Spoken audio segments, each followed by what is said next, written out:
maybe you don't believe yet, that the surfaces above this are somewhat less interesting from an automorphism perspective. And so omitting them is not a major oversight. So what this means is, in particular, is of degree 8, we exclude it, and we can assume, of course, that x is a blow-up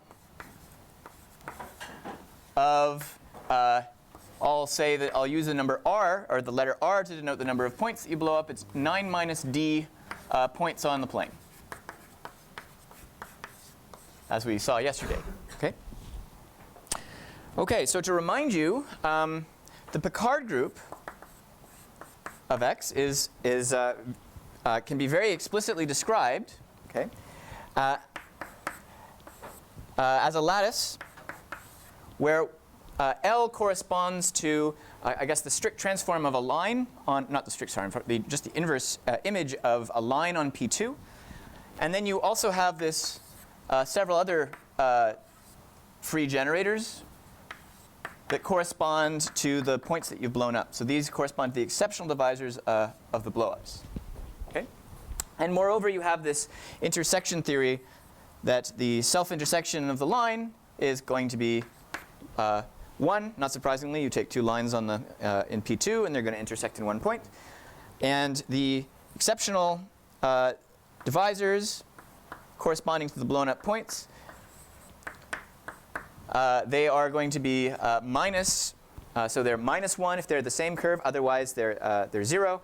And lastly, if you take the hyperplane section and you intersect it with one of these curves, then you get 0. So why is this important? Well, one more thing I want to introduce, or remind you of, rather. So the canonical class of the Del Pezzo surface is just minus 3 times the line. And then you have to add on these exceptional divisors. So I believe we also saw this yesterday as well. So here's just a bunch of numerical invariants that you can associate to a Del Pezzo surface, namely some things that are related to the Picard group. Okay. So now I'm going to talk about some new things. So the first observation is, because the canonical class is canonical, it makes sense to take the orthogonal complement. So this is just defined to be the vectors in the Picard group. So you can think about them as line bundles, such that the intersection with the canonical class is 0. And it turns out that this is because this is a non-degenerate form, you can show that this is of dimension 1 less. So this is of dimension, or rank, excuse me. This is a lattice of rank r plus 1, and this is going to be a sublattice of rank r. So you can talk about the following set, which is quite interesting. So you take the vectors in this orthogonal complement to the canonical divisor, such that their self-intersection is minus 2. And these form a root system. So first of all, the set is using similar techniques that we talked about for bounding the number of exceptional curves. This is a finite set. And it's relatively small. There's only 240 when you get to 8, and all the other ones are small. And these form what's called a root system. And you don't really need to know what a root system is. But for those who do, these form a root system. And the type is going to be something that I'm going to denote E sub r. So what are these roots good for? So to each root, you can associate a reflection on the Picard lattice. And so we'll see how to interpret these. Oh, I guess I could have continued on the next board. Anyway. Okay, so we have these roots. So to each root, you have a reflection, r alpha. And what does this do? This takes any vector, or any point in the Picard group, and maps it to alpha intersect v times alpha. So what this does, if you think about what this does, because these have self-intersection minus 2, if you apply this to alpha, it takes alpha to minus alpha, okay, and acts as a reflection otherwise. So there's a fixed hyperplane, and it acts as a reflection on the lattice. Okay, if you think about it as being embedded in, say, a vector space. Okay, so these generate, as you go over all the alphas, these generate a group, which is called the Weil group of the root system, which I'll denote W of ER. Okay, and this is a very important group. So I'll tell you that you don't need all the reflections. In fact, you only need a handful, and I'll hopefully I'll give you a sense about why they're important. So you can generate this group just with the reflections corresponding to alpha being, say, E1 minus E2, E2 minus E3, all the way up to ER minus 1 minus ER, and then one more sort of funny one, E0 minus E1 minus E2 minus E3. So just with those roots, there's many, but just with, I guess it's R roots, you can generate the this thing I call the Weil group. Okay. All right. So what is this Weil group? This group is precisely the group, the largest group that acts on the Picard lattice in such a way that it preserves the intersection form and the canonical divisor. Okay. So you can another way of interpreting what this group does is you can think about if you have a Del Pezzo surface, you can obtain it by blowing up R points, right? But there's many, many different sets of R lines in your Del Pezzo surface that you can blow down to P2. Okay? So if you order them, if you say take R lines that don't intersect, then you can blow them down. So this Weil group acts simply transitively on the possible ordered sets of lines. So this tells you all the possible ways that you can blow down your Del Pezzo surface to the projective plane. Okay? And so to give you a sense of what these reflections are doing, the reflections corresponding to all of these are precisely reordering the points.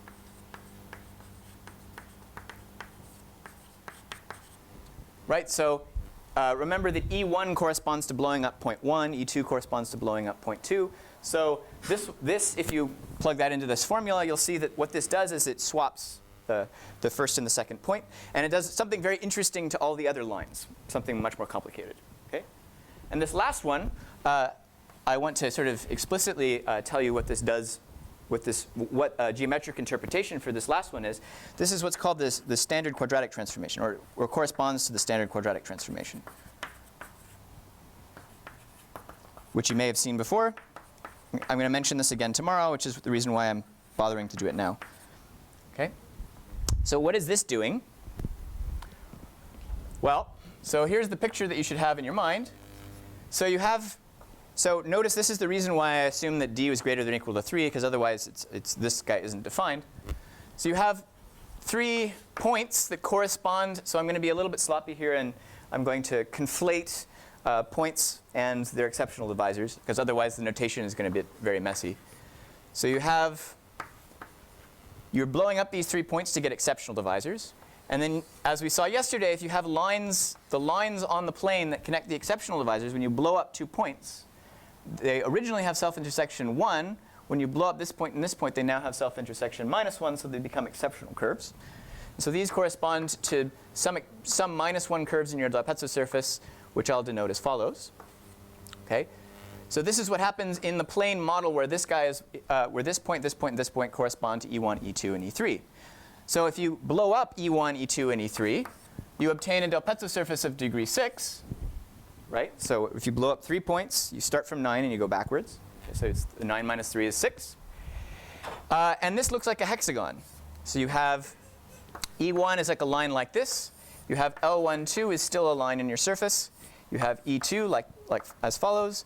You have L23, and you have E3, and and then you have L13. So it's maybe a poorly drawn hexagon, but a hexagon nonetheless. Okay.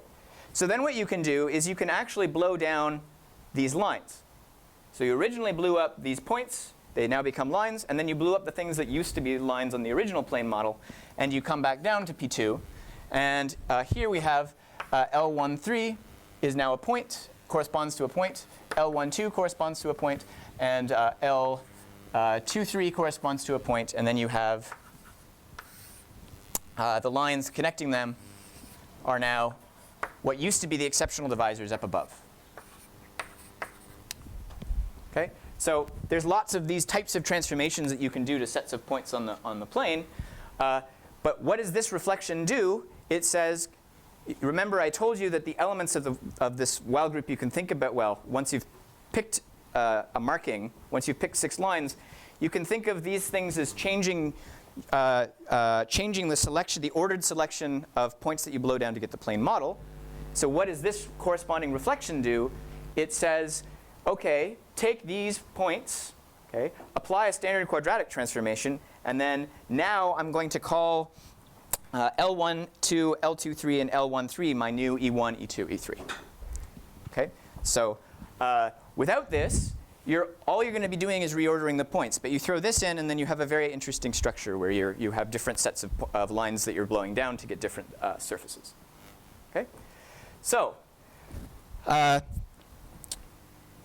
what's the point of all this? So the main point, at least for my purposes,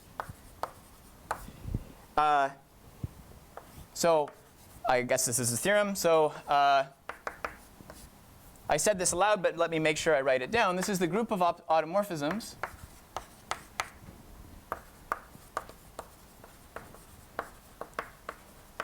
preserving the anti-canonical class and the intersection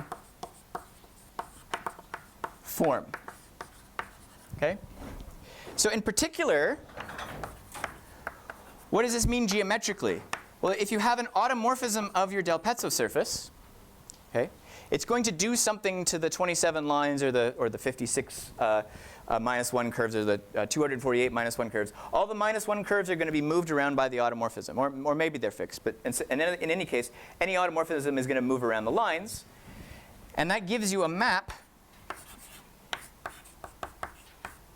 to this while group, which basically says what does the automorphism do to the collection of minus 1 curves. Okay? And the very convenient fact is that this map is injective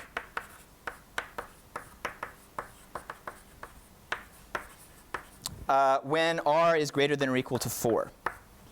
So in other words, if you blow up at least 4 points, then all of the automorphisms can be viewed as acting on the minus 1 curves. Okay, so you have very strong conditions on what the automorphisms can do to your surface. Okay. So, yes. It's not obvious that the image is in a well group. It's an automorphism. Sorry. All right. No. Yeah. So this is the point. Well group can be smaller than. Is that true? So I thought that by also fixing this, that fixes it. So I know there's this addition involution, but I think it does something non-trivial to this. Yeah. Yeah. So yeah. Well, in any case, yeah. Well, even if I was lying here, I'm definitely not lying here. Okay. Okay. Maybe I'll just say aloud. Why is it injective? Well, the reason you can see this, if you blow up more than 4 points, then any automorphism that acts trivial on those points is going to have to act trivially on projective space, because if 4 points in projective space in general position are all the same projectively. Okay. Okay. So, and I also want to mention that you can do the exact same thing in the arithmetic case.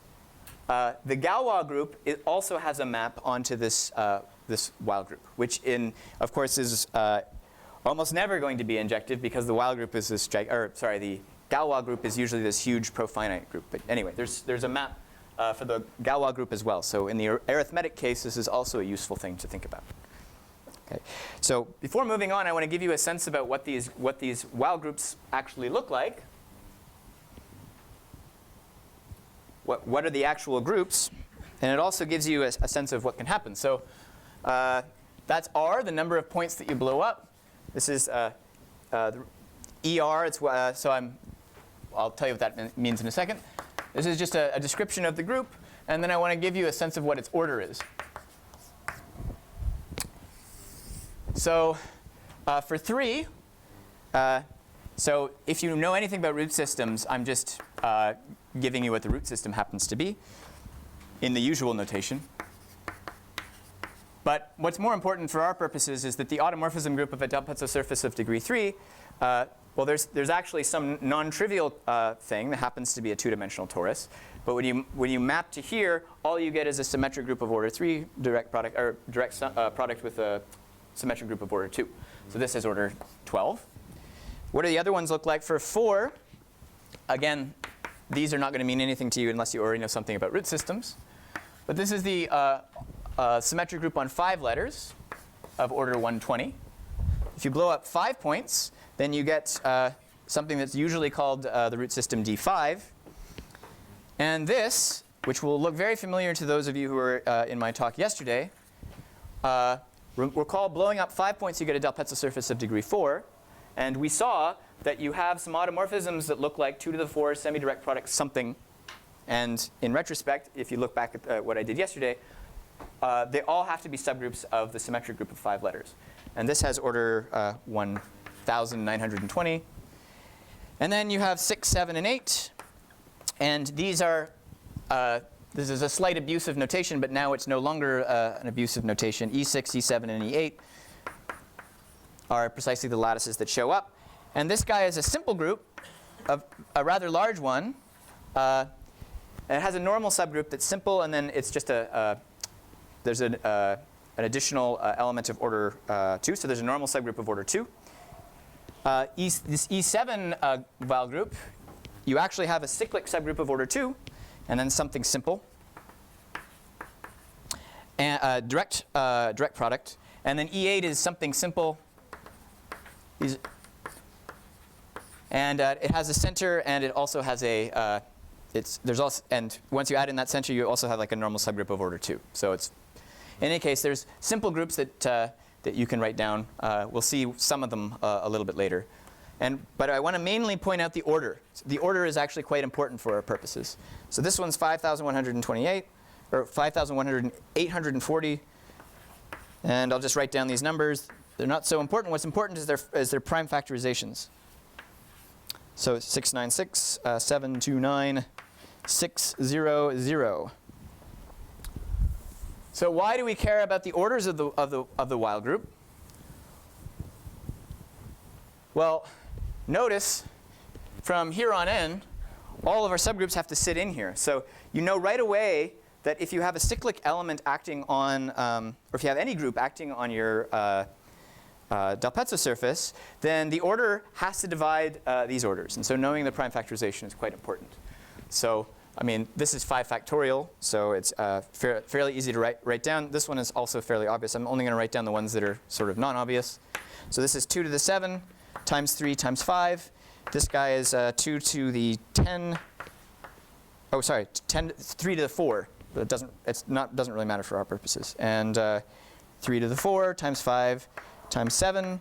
And this one is also really big, but there's no new prime factors. So the important point to point out here is that despite the fact that these numbers are rather large, their prime factors are rather small. So you don't have to, so if you're looking for automorphisms, cyclic automorphisms of prime order, there aren't very many. Okay? And in fact, they've been completely classified. So there's all conjugacy classes of cyclic subgroups for all of these Weil groups, as well as others in root systems, are completely classified. So up to conjugacy, we completely understand the cyclic subgroups of these groups. Okay? So now the question becomes, how many of these are actually realized on Del-Pezzo surfaces? And the answer is not necessarily all of them. Okay? Okay, so here I now move to actually focusing on cubic surfaces in particular. So maybe I'll highlight cubic surfaces, call our degree 3, so you blow up 6 points. Okay? So this means that our automorphisms can only, automorphism groups have to divide this number here. Okay? And they all have to sit inside the Weil group of E6, which has lots of structure that we can exploit if you know things about that. OK. So from now on, X is going to be a smooth cubic surface. So I'm restricting to that case.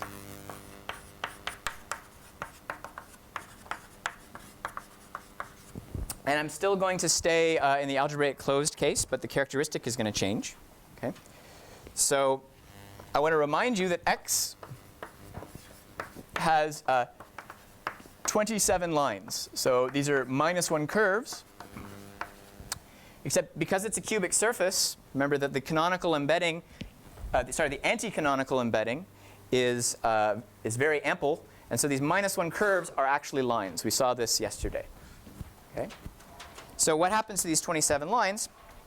Well, this Weil group acts by permuting them. Okay. So let me give you an example of the type of thing that happens, and then I'll tell you what all the automorphisms look like. So here's a useful thing to know. So a tritangent plane. This is very specific to the case of cubic surfaces. Okay, a tritangent plane is just a plane in. So maybe I should remind you that we're thinking of this as definitely being embedded in the projective space, right? So you can think of a plane in P3 is a plane in P3 containing 3 lines.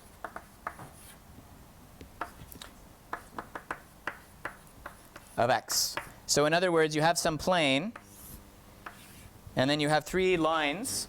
So if you intersect the plane with the cubic surface, you get precisely 3 lines. This is called a tritangent plane.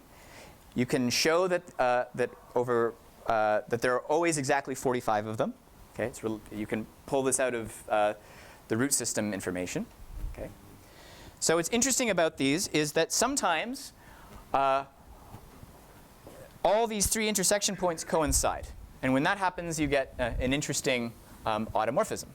I think I want to leave this board open for, I'm going to put a table there in a moment. So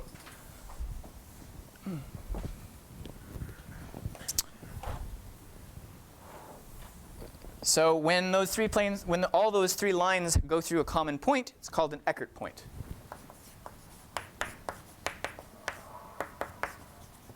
So an Eckert point, again, very special to cubic surfaces, is any point lying on 3 lines.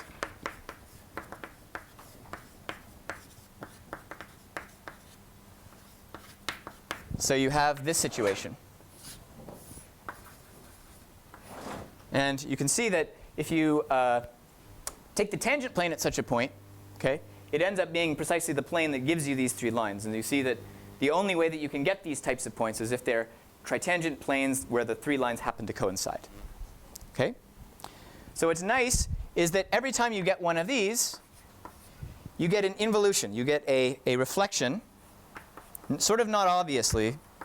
You get a reflection acting on P3, okay, that preserves X. And so maybe I'll point out that this works even in characteristic 2. So what does this look like? So if 1, 0, 0, 0 is your Eckert point, then when the characteristic is not 2, you can always find a basis for your P3 so that it's just a diagonal matrix as follows. So you always have a fixed plane and a fixed point. And the fixed point corresponds to the Eckert point. Okay? And the tritangent plane is not the fixed plane. It's something else. So it's a little bit confusing. But this is what the possible involution looks like. And in characteristic 2, you can do the exact same thing, except there's kind of a funny business that happens here. Instead, you get, this is still a reflection in the sense that it has a fixed hyperplane. Right? The fixed hyperplane is x2 equals 0. Okay? And note that, again, there's a canonical point that you can pull out of here. It corresponds again to this point here. However, this point happens to lie on the fixed plane. So it's kind of like an embedded point. So it's a little bit different in characteristic 2. Okay? But nevertheless, Eckert points correspond to reflections. Yes? How do you define this reflection geometrically? Reflection geometrically? Yeah, so the only proof that I know actually ends up writing down explicit, you take a cubic surface, you write it down, and you say, oh, look what it does. Yeah. Yeah. But it's projection. Is it just projection from the point? Oh, yeah, of course. Yeah. The point is that if you take Yeah. an arbitrary point, then you also have this projection, but it's variational. Yeah. In this case, it's regularizes. Right, okay, right. Or Yeah, you see, of define course, yeah, you just write it, yeah. in affine coordinates and change the sign. Just the evolution of the double color. Yeah. Yeah, in fact, we're going to see a similar thing later. So yeah, of course. It's a full formal question. So only one case when projection is regular. Right. Yeah. Determinant is correct. Right. So these are precisely the ones where the reflections. So reflections that preserve the cubic surface correspond precisely to these Eckert points. Okay. So I wanted to just make sure that I had an example that was sort of a little bit direct. That you can see that you can often pull off geometric information from automorphisms and vice versa. Okay. So now I'm going to give you a big table. I'm going to tell you what all the automorphism groups are in characteristic 0. So this is a theorem. So it's a little bit difficult to attribute this. So it goes back a long way. So Cantor and Wyman essentially did this in the 1900s. The 1800s. However, I think by modern standards, I think that there are some gaps. Segre came along a little bit in late 1940s and also did something, but he had an error. And so I think that the first sort of correct one, I argue with Igor about this, was due to Hosso in 1995. And he just used a computer program to find these. But anyway, the answer is, you can see that I'm about to use a relatively small board to write it down, so it's not too bad. So again, I'm going to use the same sort of picture that I drew yesterday when talking about the Putzer surfaces of degree 4. So this dimension that I'm writing down is the dimension of the moduli space of cubic surfaces that satisfy, that have a given automorphism group. So a general cubic surface has absolutely no automorphisms. Okay? And then you have the ones that have Eckert points. So this just an Eckert point, just one Eckert point and nothing more. There's a 3-dimensional family of those. And then things get a little bit more interesting. You have you have 2 copies of the symmetric group on 2 letters. You also have the symmetric group on 3 letters. You have the symmetric group on 4 letters, and the symmetric group on 3 letters, along with the symmetric group on 2 letters. And then you have the symmetric group on 5 letters. There's exactly one cubic surface that satisfies that condition. And then you have a few other cubic surfaces. So I'm going to annotate this as we go. So if this might be a little bit confusing at first, but I promise you that these will become clearer later. You have a group that looks like this. It's of order 54 and comes off of here. Then you have a group here which has this form, 3 cubed semi-rect just 4.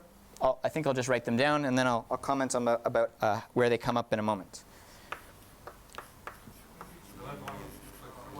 Sorry? This is the Fermat cubic. Yes, and that happens. Yes? So you should think about the arrows as being specializations. So you have the moduli space of cubic surfaces that have an Eckert point. And then for special values, there are more Eckert points, and you get more automorphisms. And this gives you the dimension of the spaces that have cubic surface, on the moduli space that have cubic surfaces that realize these automorphism groups. So the group is the group generated by reflections and Eckert points? Not necessarily. So some of these groups are generated by the Eckert points only. Some of them you require additional automorphisms. These are the full automorphism groups in characteristic 0. Sorry. I'm going to talk about the other characteristics. And I realize that this board is not quite big enough to store all of them. So, OK, there's only one more, 2 more that are sort of interest. There's this one. So these are not particularly interesting, so it's OK that they're not really on the board. OK, so let me tell you what this diagram means. I realize that just drawing this is not particularly helpful.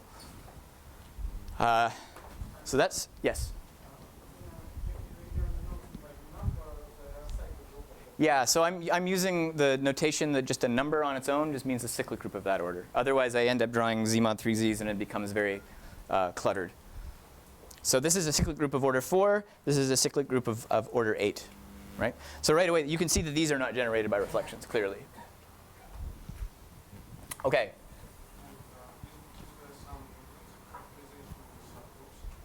Yeah, more. So I'm going to talk about what these mean. Yeah, this is my next purpose, because if we need to understand these in order to understand what happens in characteristic and other characteristics. Okay.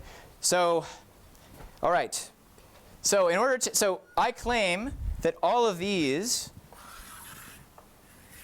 have sort of a common explanation. So all these, notice that they're all subgroups of S5, and this is a little bit of a lie, but they all come from basically this theorem of Sylvester, which is interesting, I think, independently of automorphisms. So a general cubic form in 4 variables, excuse me, can be written as a sum of cubes of linear forms.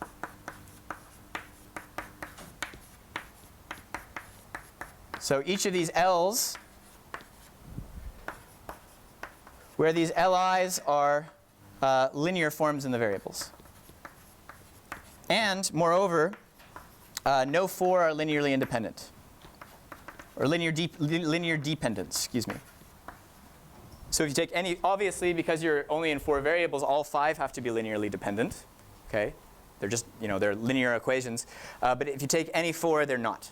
Okay, and so when I say general, I mean that a general one in the Zariski dense sense. Okay, or sorry, even better than that, an open subset of the moduli space could be written this way, but some cannot. Sorry? Yes. No. No. So these are not the. These are, yeah. So I'm going to see. We're going to see some examples. Yeah.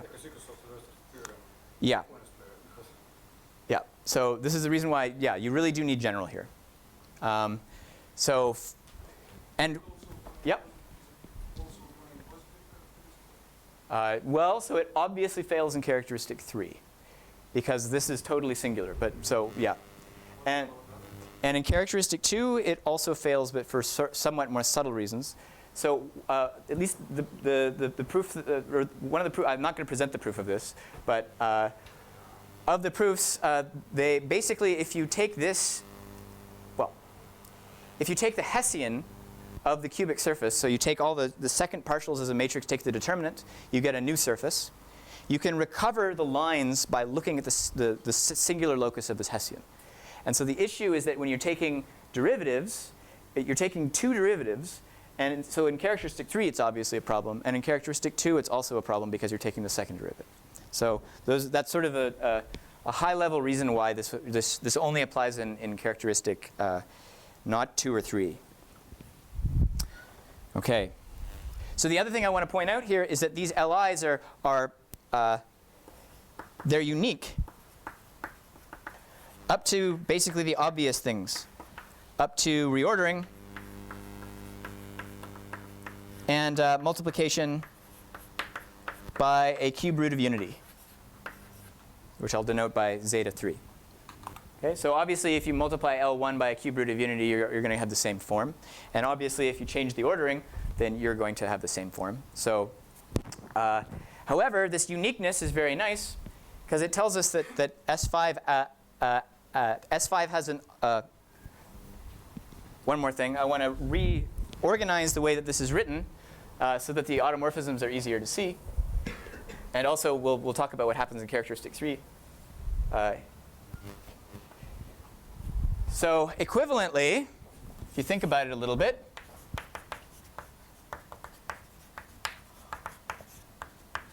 you can think of a general cubic surface has the following form.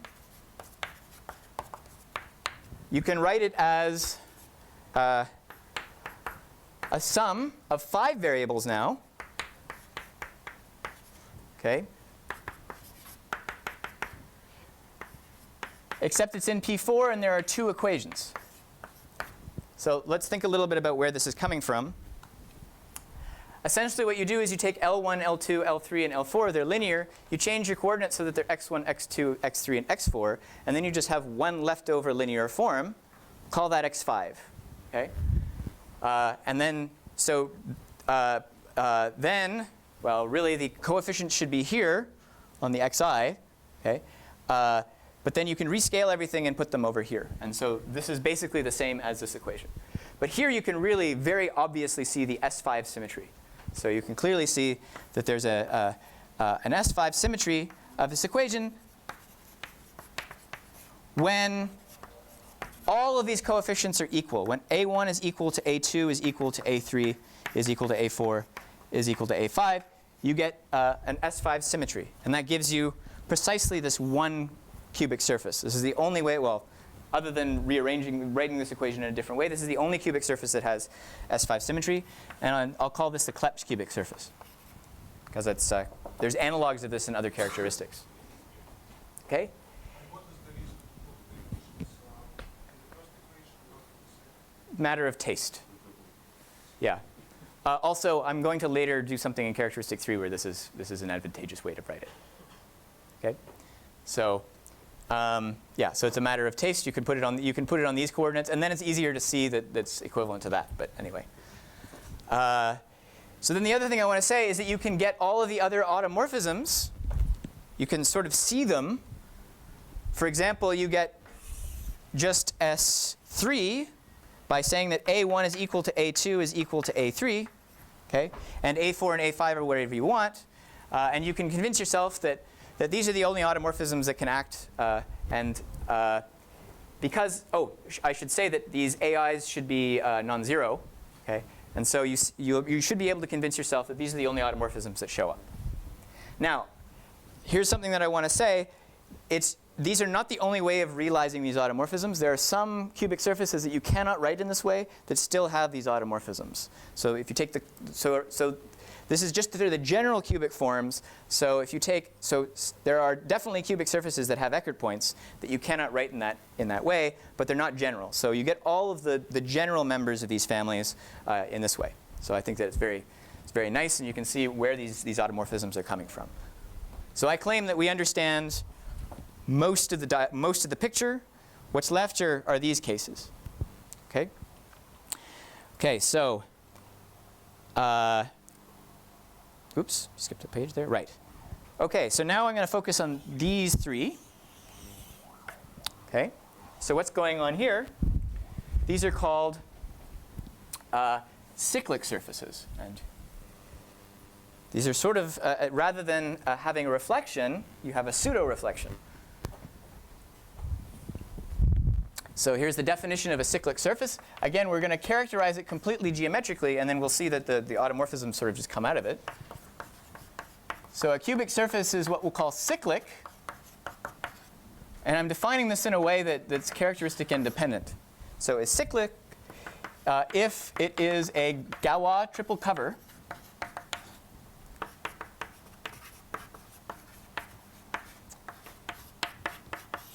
of the projective plane.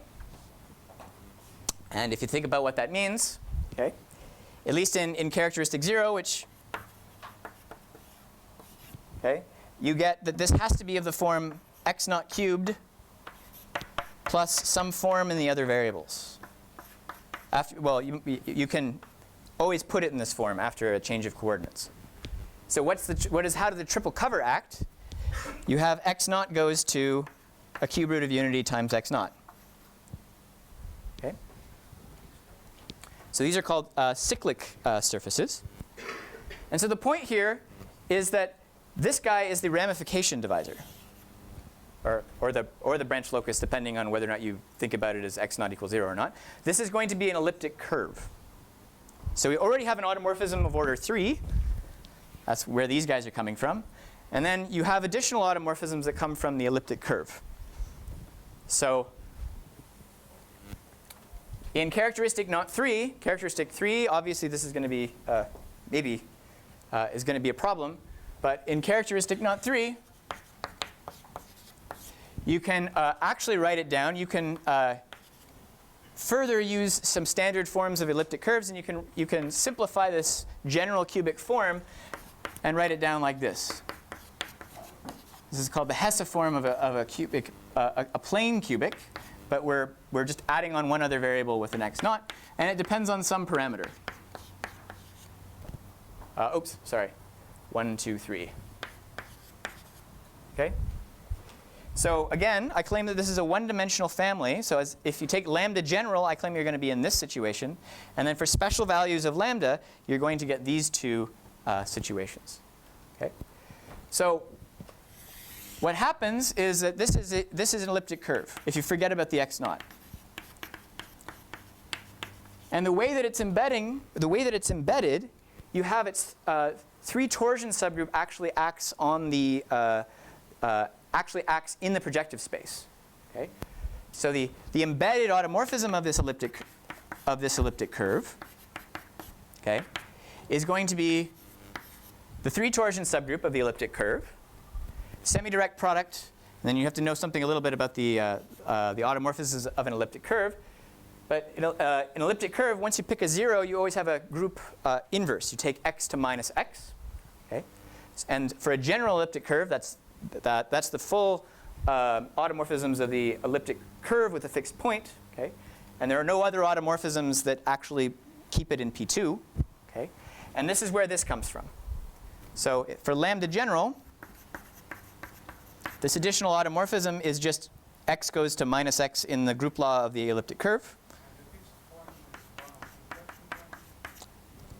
Yes. Yeah. So the general one is going to have exactly 9 Eckert points, and they correspond to the inflection points of the elliptic curve. And you can, yeah. So you have this, and this has order 2. So you have this guy here. Okay. But if you take, there are special values of lambda where you get what are called anharmonic and equiharmonic elliptic curves using very classical terminology. Or another way of thinking about it is the J invariant is either 0 or 1728, and you get more. So, and I've forgotten the exact values of lambda that give you C4, but for special values,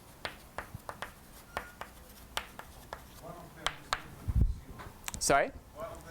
Yeah, one of them is 0. That's the one I'm not talking about. So so the lambda corresponding to J invariant, if you know what that is, 1728, gives you that G has order 4. And this is how you get this cubic. So these are all cyclic. And you get this cyclic cubic with an additional automorphism of order 4. It basically corresponds to, if you think about the elliptic curve as being a quotient of C2, it corresponds to multiplication by I, okay, as opposed to just by minus 1. So only a very special cubic curve supports that. Okay. And then the other one, when lambda is equal to 0, corresponding to J equals 0, well, you get G is equal to 6. Multiplying by a cube root of unity works. But you'll notice that this has even more automorphisms in that case. And in fact, this is the famous Fermat cubic. So if lambda is 0, then I'm just writing down what's up there on the board.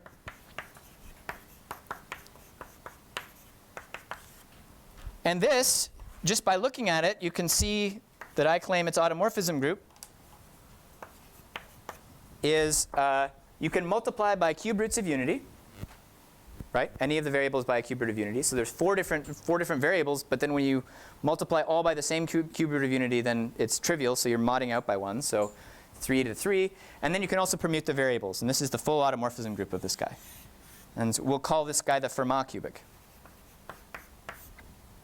So this is the Clepsch, and this guy is the Fermat. And then these, I'm not going to comment too much about. There's some cyclic groups. They're not minimal. So in other words, you can see them on the Del Pezzo surface of degree 4, and you're just blowing up a point. So they're not really special to the cubic surface case anyway.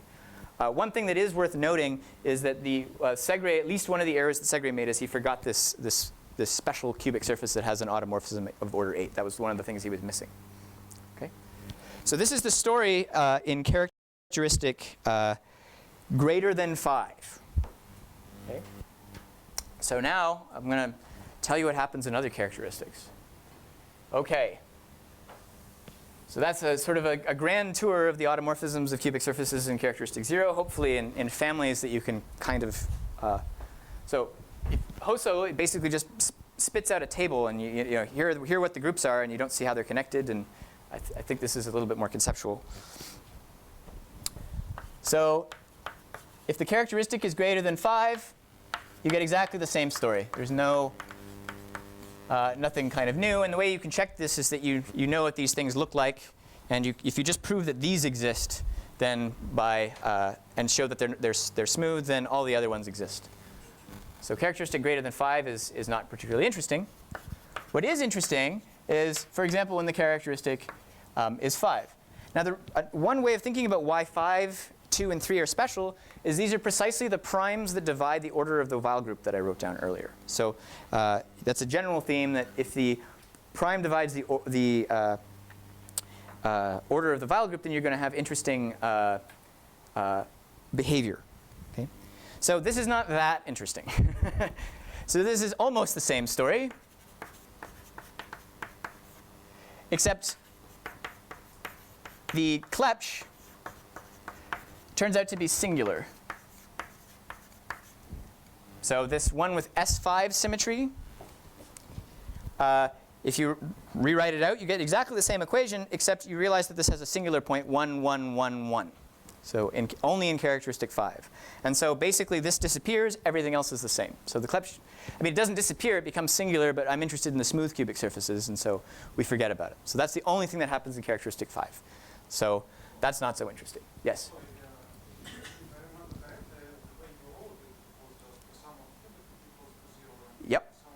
sum of In 5 variables. So if you take the point 1, 1, 1, 1, 1, then that's on, you know, ordinarily that wouldn't be on the cubic, and it is only in characteristic 5. Yeah.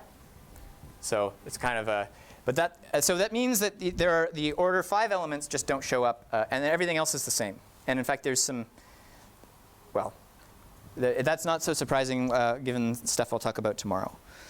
So what's much more interesting is what happens in characteristic 3. All right, so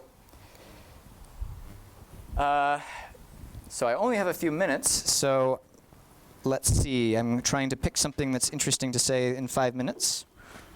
Sorry? some general reason why other groups do not appear. Why other groups do not appear? Most general reason is that you have not that many subgroups of Weil group. Yes, I mean that's, yeah. That's too general because there's a gap between. Yeah. Yeah, well, yeah. So you'll see in other characteristics you get much larger groups.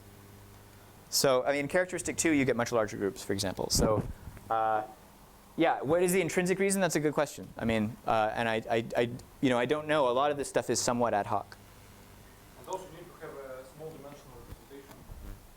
Yeah, that is another invariant. So there's no 4-dimensional representation of the Weil group of V6, so it's hopeless to expect all of them. I will point out that you can get the entire Weil group of V6 if you're interested in the Galois variant.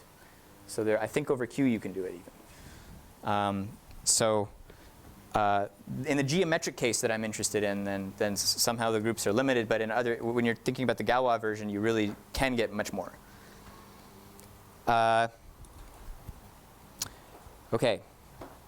So what can we say in characteristic 3? So I can't say anything helpful in 1 minute. So Question. yeah, sure. By the way, it is not clear why in small characteristic they do not have a small dimensional representation. Yeah, they do. So they will. So yeah, so that, I mean, you're right. So you do get some interesting things happening in other characteristics. Okay. So all right. So maybe the thing that I'll say is that there's a replacement for the for Sylvester's theorem. There's sort of an in retrospect obvious thing that you can do to sort of salvage it in characteristic 3. So I will explain sort of how to do that. So here's the observation that I'm going to use. If you cube this, this is over the integers, then you're going to get some form that I don't want to write down. It's just a bunch of symmetric functions. You can easily do it. And then you get the sum of cubes. Right? So this is over the integers. Okay? And I guess it doesn't really matter how many variables. So you always have this. I mean, this basically is one way of capturing the fact that in characteristic 3, then you have the freshman's dream where none of the cross terms happen. So this omega is interesting. So one way of thinking about what Sylvester's original theorem was saying is that if you write down what I wrote before in 5 variables,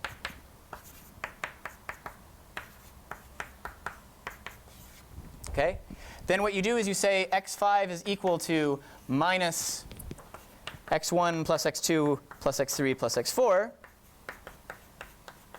Okay? And you make the substitution into this one, then you can reduce it to something that looks like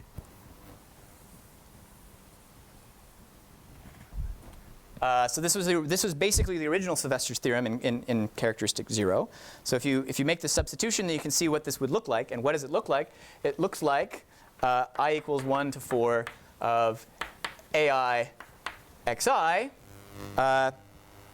plus cubed, thank you, plus or minus 3a5 omega in P3, right? So all you do is you just say, OK, this is what it's supposed to look like. Well, what if I just divide by 3 before I consider it in characteristic 3? And that works. So here's the Sylvester form in characteristic 3. You just take I equals 1 to 4, bi xi cubed minus omega is equal to 0. And then as you vary these bi's, the S5 symmetry is less obvious to see in this form, but I claim it still exists. Okay? And so you still get exactly all of these all over again. So surprise, just this small little fix, and you can and it fixes everything. And in fact, we'll see tomorrow that the cyclic surfaces a priori would be obviously a problem. It turns out that the story is much the same still in this case as well. Okay? So I'll continue on that tomorrow. Thank you.